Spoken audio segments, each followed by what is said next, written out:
Request mo, luto ko at hindi pa luto, pero maulan. Kaya alam na alam ko ang lulutuin. Lutuin ko lang ha, wait lang. Medyo tumila na yung ulan, o tumila na talaga at luto na, ready na. O game ha, o atras. Oh, alam nyo yan? Alam mo yan?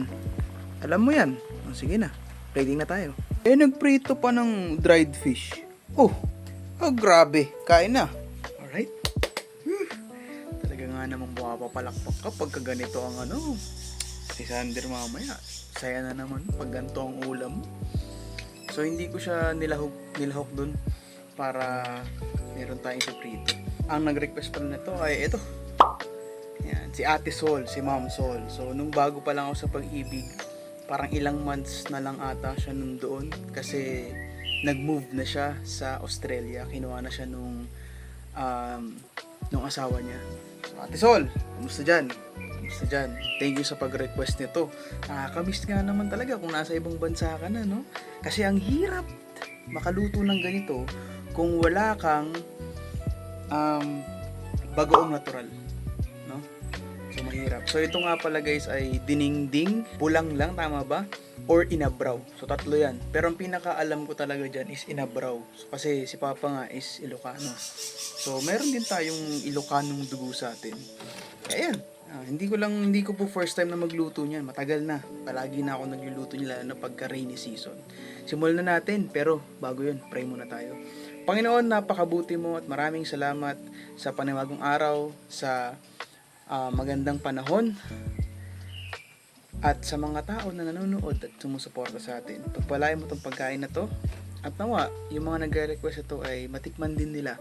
Makapagluto rin sila, mag-provide ka rin para sa kanila para makakain ulit ng lasa ng home, lasa ng bahay, lasa ng Pilipinas para sa kanila. Join us, Lord. This is our prayer in Jesus' name. Amen. Higop muna tayo. Tesol, higop muna tayo ha. Talaga nga namang medyo nabasa ako kasi kumuha ako nung malunggay eh. Umuulan na. Higop muna. Unang tikim. Okay. Lasang ano siya para sa akin.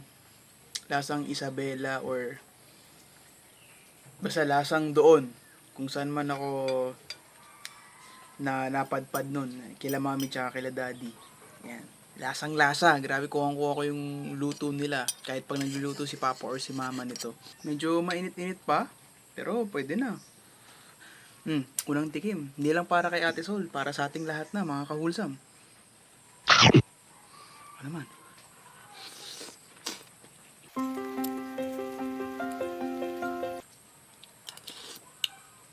Naimas.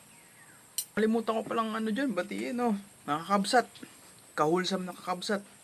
Manganta. Gumagano. Try naman natin tong ano. Ako lang ba? Tas yung pagkakaprito ng dried fish ay yung malutong. Nyo ha. Susaw natin.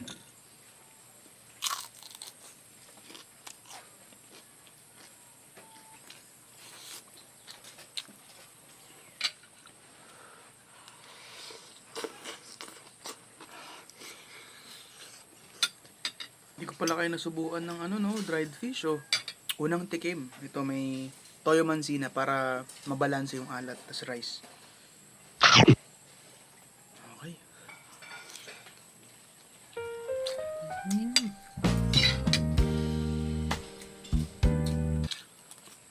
Mga kaulsam, hindi nyo sabihin OA yung reaction ko kung alam nyo yung lasa na to. Yung medyo basa-basa ka ng ambon, ng ulan. Tapos hihigop ka ng ganito. Tapos yung dried fish, matagal ka nang hindi nakakain ng dried fish. Tapos may toyo mansi. Come on.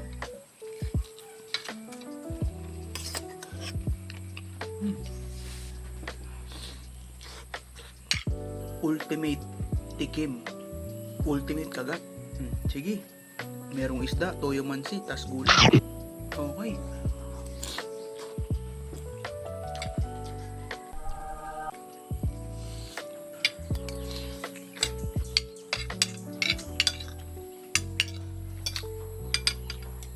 this point, napaproud lang ako sa sarili ko kasi kinakaya ko na tiisin na hindi magkamay. Kaya na pa ako kamay na kamay.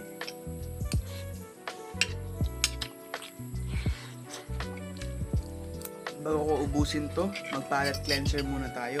Pangalawang bunga ng papaya na hinog. Hiniwa ko na kanina habang nagluluto, tapos medyo nilagay ko sa ref. Unang tikim. Okay.